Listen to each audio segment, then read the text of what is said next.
Hey guys, welcome back to Scanning the Mind. For those of you who don't know us, I'm Varun, I'm a trainee radiologist in the UK. My name's Sanchit, I'm a psychiatry trainee in the UK. So today we are going to be watching one of my favourite YouTubers. He's a fellow radiologist in America. Your role model. I wouldn't go that far. No offence if you're watching, I don't think he will be. Pretty impressive if he is. Well, I'd be buzzing if he's watching. Yeah. So he did a video on why doctors are quitting medicine. Now this is a problem, I think, worldwide. Yeah, definitely. It's definitely a problem in the UK. Clearly it's a problem in America. I have family in India and India has sort of the same-ish sort of problem. I think working here, we have a vague idea of why people are quitting medicine here, and we can do a video on that at some point. But I thought it'd be interesting to see the American perspective, because as British doctors, you always think the grass is greener. So let's find out. Now, if you've been watching my channel for a little bit now, you have seen me post many videos about med students and physicians quitting medicine. And you may think this is just a subset of YouTubers trying to get views, However, it's actually a bigger problem than we may think. I love how I said comma like I'm dictating. That report.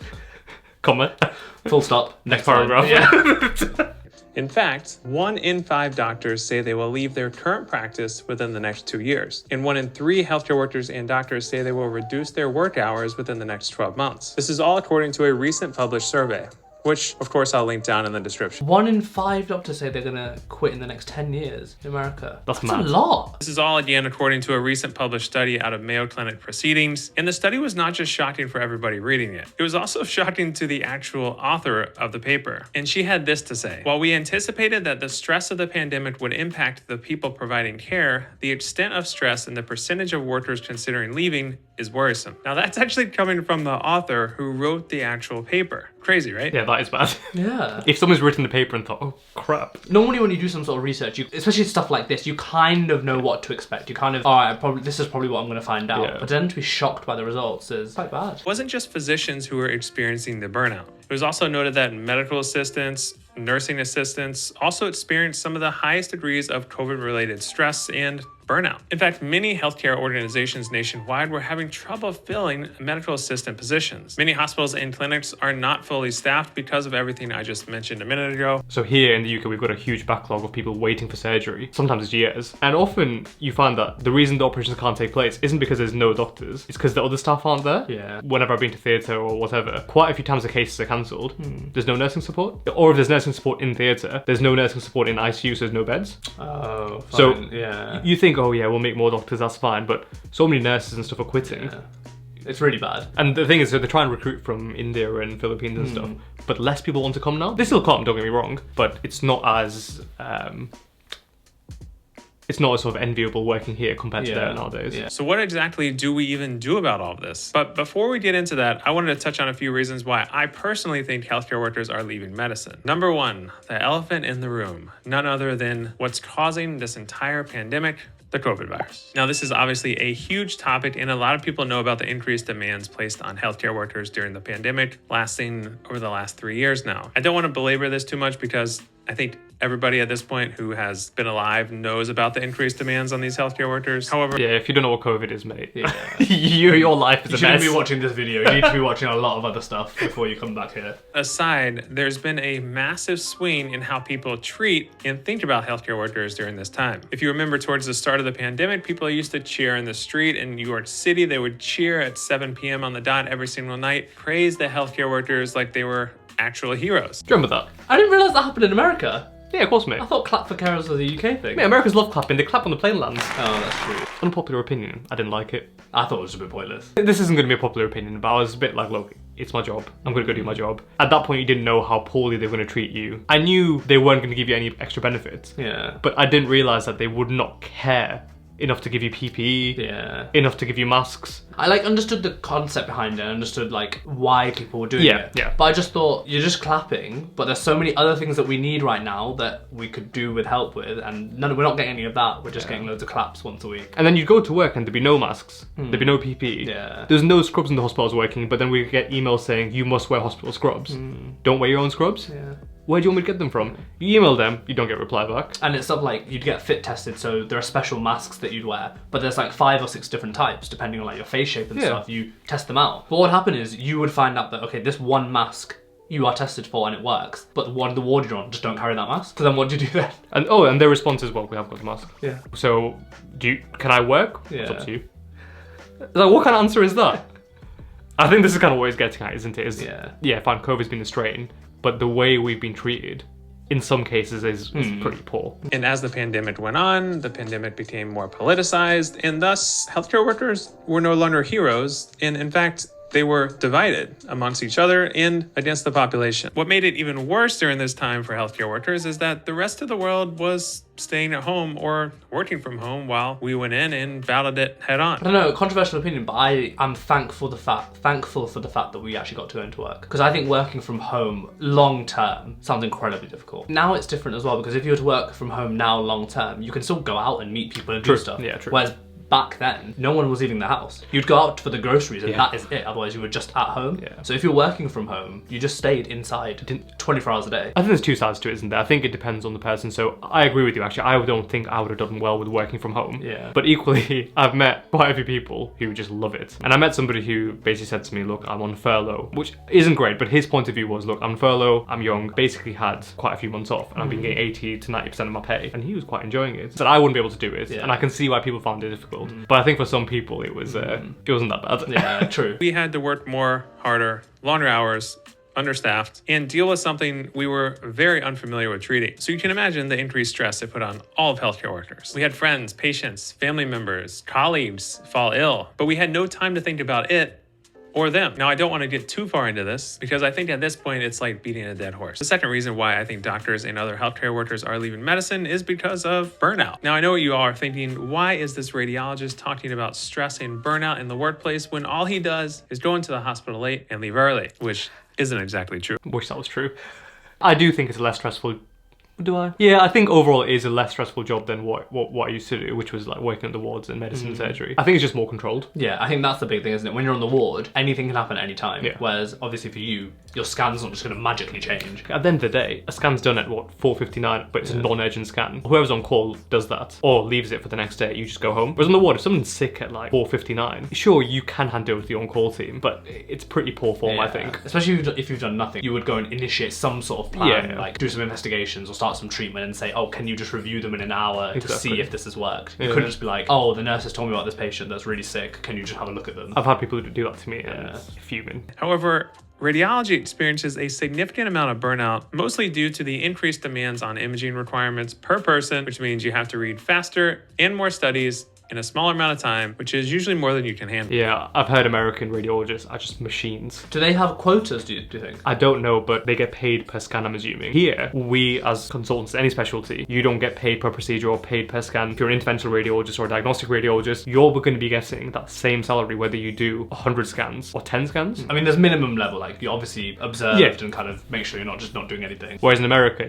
they're cranking them out. And also, I get the impression American physicians are much more trigger happy on pulling for a CT scan. I've also heard, I don't know if this is correct, but there's no such thing as vetting. So vetting is protocol in the study. They obviously do that in America, but here we often say, no, we don't think you need to do that, or give some sort of pushback. Whereas from what I've heard in America, they don't really do that. The order is put in. And it happens. Whereas here, it's not an order, it's a request. Yeah. You will get F1s, F2s calling up being like, can you do this specific scan for this condition? And if you obviously think that's not appropriate, or they've had one yesterday, why do you need another one? You can say no to that, or come back with more information. Exactly. But in America, that's not. I think in America, literally, they put in the order and it just gets protocoled and then they do it. I might be talking crap, so if I am, let me know. The next reason why I think healthcare workers are leaving medicine as a whole is because of the pay. I think especially during the pandemic, we've seen many fields that can make more money than healthcare workers make, especially with not having to deal with all the stress that healthcare workers have to deal with. There are a lot of opportunities, whether it be social media, other hobbies you may pick up that you found out about during the pandemic, that could lead to more lucrative opportunities and less stress. Seeing as being a doctor in America, you're very well paid. Yeah. It's weird to think of it, you know how he mentioned they want to be well paid and not overworked. It's weird to think of it as they think they're not well paid because of how much more they're getting compared to us. Yeah, but they work so much more than us, man. You can't compare how much we work. So in the UK, the most we can work legally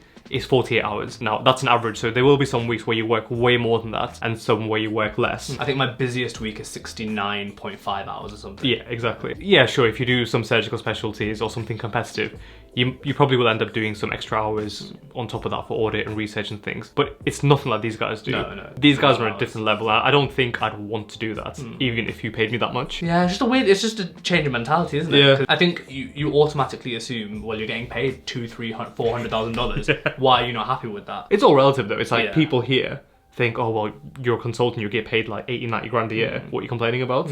But obviously we still complain. Yeah, true. So it's all relative. The next reason why I think people are leaving healthcare is because reimbursements continue to go down. Now, I know we already talked about pay, but I just want to touch on reimbursements as well, because a lot of you all probably don't know how physicians get paid. Reimbursement rates are basically rates for certain procedures or surgeries or clinic visits, etc., that Medicare, Medicaid, and insurance companies pay physicians or other providers. Every procedure, surgery, office visit, complaint, etc. has a certain code, and each code bills a certain amount. And obviously the amount that the code is billed for depends on how complicated the procedure is, how complicated the surgery is, how long the visit is, a whole bunch of other factors that go into it that we're not going to get into today. Now, year over year, a lot of specialties experience decreased reimbursement rates, which means they have to continue to work harder and harder as the reimbursement rates for those procedures or surgeries or whatever go down, which means you have to work harder, longer hours, all to make the same pay as the reimbursements go down. Interesting. It's very different to how it works here, isn't it? It does sound very frustrating though. Yeah. If you're used to getting paid a certain amount for a certain amount of work, and then all of a sudden they're like, you know what, it's not worth that anymore, I'd be... Yeah. Like, why is this a thing? Why was it worth that a year ago and it's not worth that now? I'm not saying it's right, but from a business point of view,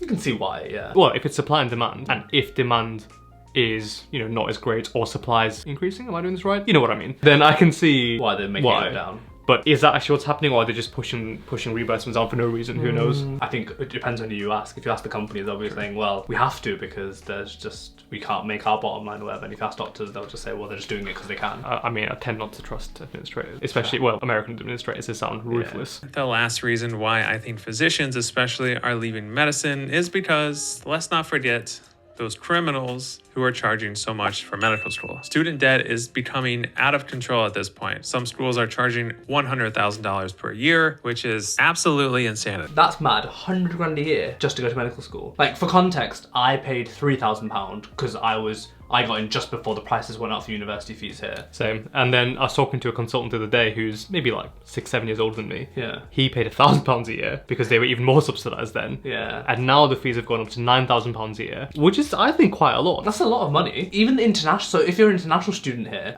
you don't pay the 9,000, that's a local rate if you're like a UK citizen. If you're international, you pay the international rate, which is a lot higher, but nowhere near 100 grand. I think it goes up to like 50, 60 for like the top level universities. Yeah, like Cambridge is £60,000 a year. Yeah, so I think maybe between 30 and 60 depending on where you go. But even that's cheap compared to America. Is it how much 60 grand in dollars, do you reckon? $80,000? Yes, it's not that far off. But And Cambridge is like probably the most prestigious one in the UK. Is like, what's the most prestigious medical school in America? Yeah, but then you've got a British medical degree, so you can't work in America. In America, at least, fine, it's a lot of money, but at least potentially you're going to earn at least a couple hundred grand a year. Whereas, fine, you've been to Cambridge, you're still going to work next to me and you. Yeah. You're still going to be getting paid the same. Yeah. Oh yeah, if you think about it that way, if you come to do medicine at Cambridge as an international student with a view of working in the NHS, you're an idiot. You're an idiot. You have no financial sense if you're doing that. But anyway, getting back to the point, £100,000 a year for med school that's is insane. Now, I just wanted to touch on a few of these reasons why I think physicians are leaving medicine, and I could go on further and further with many more examples, but we'll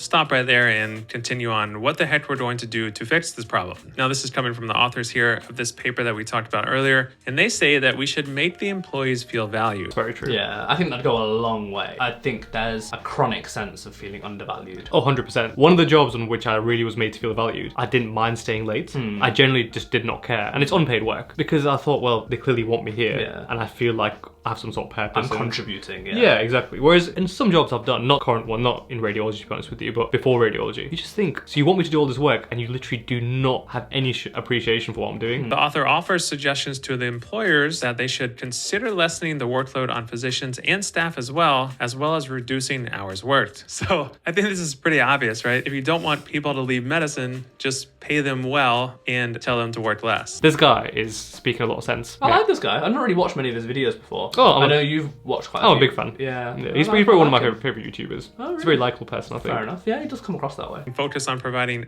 adequate PPE, obviously. You can create supportive environments. How enlightening. You can ensure access to services for mental health, which I totally agree with. You can reduce workload via better teamwork. That's kind of hard to develop, but still agree here. You can even apply a systems approach to interventions aimed at improving organization culture and practice efficiency. I just love this. This is like such a corporate answer. I just love these type answers. Yeah, so when you ask questions about why are we doing this or how can I do this, and you get some answer and you're like, this makes no sense. This makes no sense.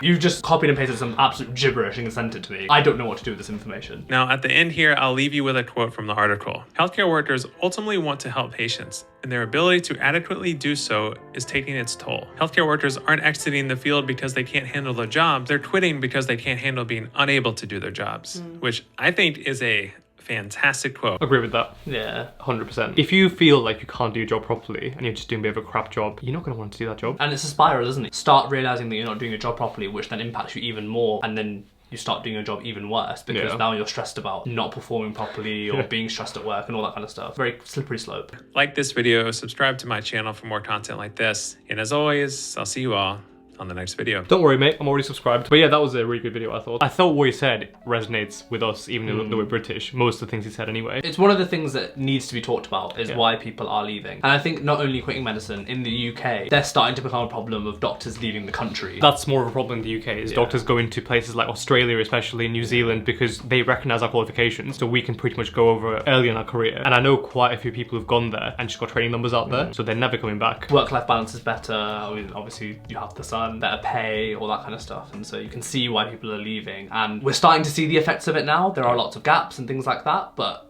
give it 5, 6, 7 years, that's really going to be noticeable. Thanks for watching the video, guys. If you like this video, then subscribe to our channel and watch out these other similar videos, which we'll link right now.